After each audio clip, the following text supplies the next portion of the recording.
Hi friends, welcome to ઈ જ્ઞાન mentor YouTube channel.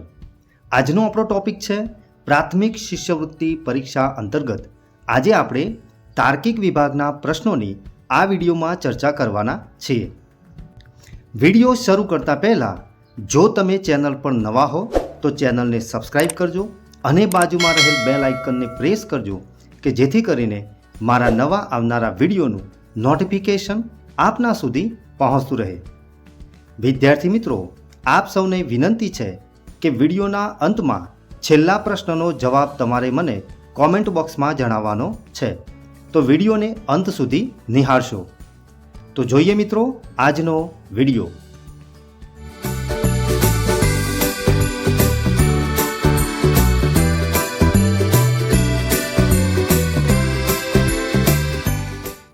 પ્રશ્ન પહેલો છે, ચંદ્ર તો ઉપગ્રહ આપેલો છે, એની સામે છે પૃથ્વી તો ખાલી જગ્યા.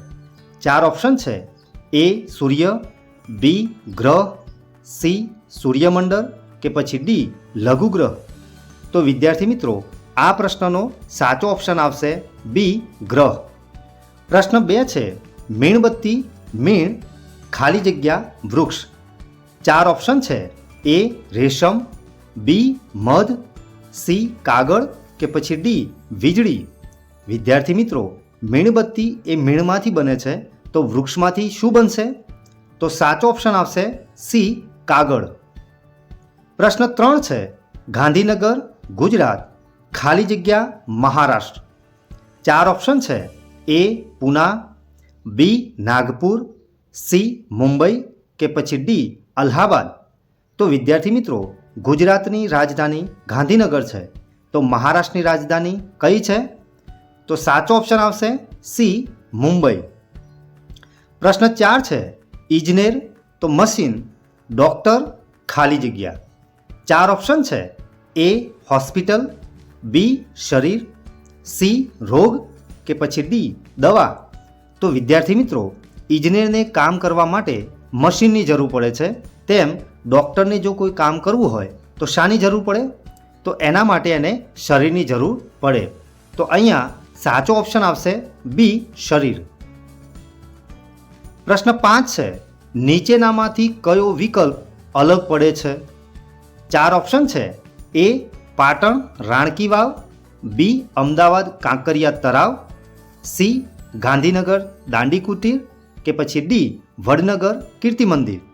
તો વિદ્યાર્થી મિત્રો, અહીંયા જે ચોથો ઓપ્શન આપેલો છે વડનગર કીર્તિ મંદિર, એ ઓપ્શન અહીંયા અલગ પડે છે, કારણ કે કીર્તિ મંદિર એ પોરબંદરમાં આવેલું છે. પ્રશ્ન 6, નીચે આપેલ સંખ્યાની શ્રેણી પૂર્ણ કરો. 1 3 7 13 ખાલી જગ્યા 31 43. તો અહીંયા 4 ઓપ્શન છે: એ 21, બી 20, સી 19 કે પછી ડી 18. તો અહીંયા વિદ્યાર્થી મિત્રો, સંખ્યા શ્રેણીમાં 1માં 2 ઉમેરીએ એટલે 3 થાય, તો 3માં 4 ઉમેરીએ તો 7 થાય, પછી એ રીતે 2 4 અને 6, 7માં 6 ઉમેરીએ તો 13 થાય, તો 13માં 8 ઉમેરીએ તો કેટલા મળશે? તો અહીંયા સાચો ઓપ્શન છે એ 21. પ્રશ્ન 7, નીચે આપેલ શ્રેણી પૂર્ણ કરો. ZA YB XC અને ખાલી જગ્યા આપેલી છે. 4 ઓપ્શન છે: એ WD, બી VE, સી EW કે પછી ડી DW. તો અહીંયા વિદ્યાર્થી મિત્રો, ZA એટલે કે ABCDનો છેલ્લો મૂળાક્ષર અને ABCDનો પહેલો મૂળાક્ષર છે, એવી જ રીતે YB XC. તો અહીંયા સાચો ઓપ્શન જે આપણો આવશે એ આવશે AWD. પ્રશ્ન 8 છે, જેમ સંધ્યા એ રાત્રિનો ભાગ છે, તેમ પાનખર એ ખાલી જગ્યાનો ભાગ છે. 4 ઓપ્શન છે: એ વર્ષાઋતુ, બી વસંત ઋતુ, સી ઉનાળો કે પછી ડી શિયાળો. તો આ પ્રશ્નનો સાચો ઓપ્શન આવશે ડી શિયાળો. પ્રશ્ન 9 છે, શરીરને સંબંધિત અંગ જેમ હાથ છે, તો પુષ્પને સંબંધિત ખાલી જગ્યા છે. 4 ઓપ્શન છે: એ પર્ણ, બી કમળ, સી મૂળ કે પછી ડી પુષ્પદળ. તો આ પ્રશ્નનો સાચો ઓપ્શન આવશે ડી પુષ્પદળ. પ્રશ્ન 10 છે, 19, 13 અને 28 છેલ્લે ખાલી જગ્યા આપેલી છે. 4 ઓપ્શન છે. A 20, B 22, C 23 કે પછી D 19. તો વિદ્યાર્થી મિત્રો 19માંથી આપણે 6 બાદ કરીએ તો 13 મળે, તો 28માંથી આપણે 6 બાદ કરીએ તો કેટલા મળશે? તો સાચો ઓપ્શન છે 22. પ્રશ્ન 11 છે. સોમવાર તો એની બાજુમાં આપેલું છે શનિવાર, તો ગુરુવાર ખાલી જગ્યામાં શું આવશે? 4 ઓપ્શન છે.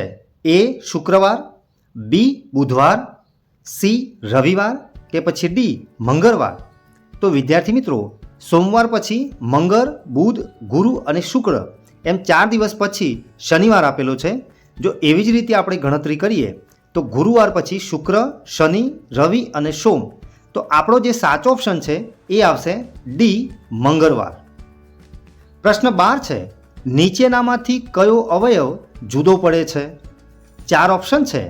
A કાન, B કિડની, C ફેફસા કે પછી D લીવર.